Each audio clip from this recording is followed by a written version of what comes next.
Hello, my respected and valued viewers. Today I'm excited to talk about through this video on the doctrine of adverse possession. Well, the concept of adverse possession is approximately 2000 years old before Christ era. Even today it has got significance. Plea of adverse possession is not a pure case of law, but blended one of fact and law. Therefore, a person who claims adverse possession should show in his suit before the court that, number one, on what date he came into possession, that is, the date of inclusion of possession. Number two, what was the nature of his possession. Number three, whether the factum of possession was known to the other party. Number four, since how long his possession has continued. Number five, whether his possession was open and undisturbed. Number six, who is the real owner of this property. Number seven, title of the property on the basis of relevant record. Number eight, who is in possession of title document. Number nine, identity of claimant of property.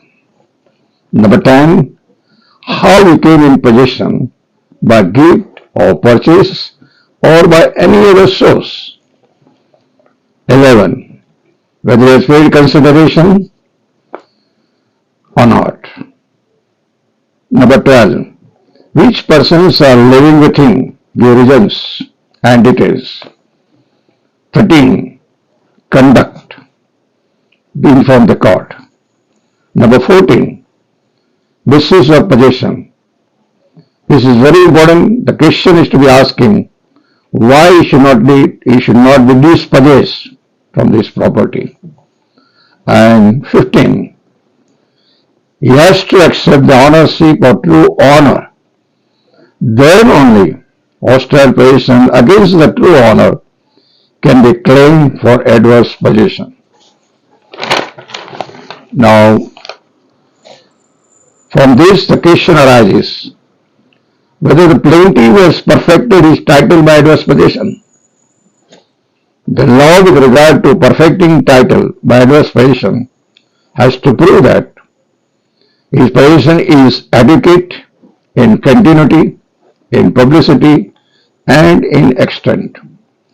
Now I'll quote here one citation from Supreme Court of India, Honorable Supreme Court of India, in S.M. Karim versus B.B. Sakina, 1964, 6 SCR 780, speaking for this court, Hidayatullah Jain has observed, adverse possession must be adequate in continuity, in publicity, and extent, and a plea is required at the least to show that when possession becomes adverse, so that the starting point of limitation against the party affected can be found. The adverse possession requires all the three classic requirements to coexist at the same time. The three classic requirements: number one, adequate in continuity; second, adequate in publicity; and the last, number three, adequate to a competitor in denial of title and in knowledge, visible, notorious, and peaceful, so that if the owner does not take care to know notorious facts, knowledge is attributed to him on the basis that, but for due diligence, he would have known it. Adverse possession cannot be decreed on a title which is not pleaded. You have to plead about the title. Animals possibility under hostile color of title is required. Now, Section 27 of Limitation Act is very important in one sense, that is, as to date of claim On what date he came into possession, the date of intrusion of possession. Specific exact date of adverse possession is to be stated in the plain, clearly, as per section 27 of Limitation Act. Why? What is the reason behind this? Section 27 of Limitation Act operates to extinguish the right to property of a person who does not sue for its possession within the time allowed by the law. The right to extinguish is a right which a lawful owner has and against whom a claim for adverse possession is made. Therefore, the plaintiff who makes a claim for adverse possession has to plead and prove the date on and from where which he claims to be in exclusive, continuous and undisturbed possession. So the date is very important.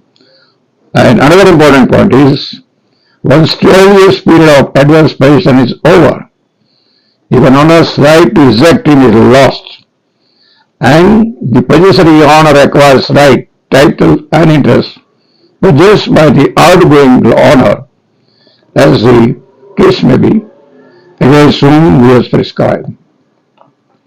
Once the right, title or interest is acquired, it can be used as a sword by the plaintiff, as well as a shield by the defendant, within ken of Article 65 of the Act.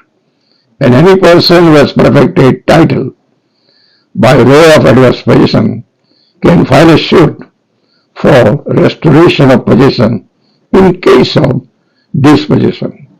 Now I'll talk to you about Limitation Act. Three articles, Article 64, 65,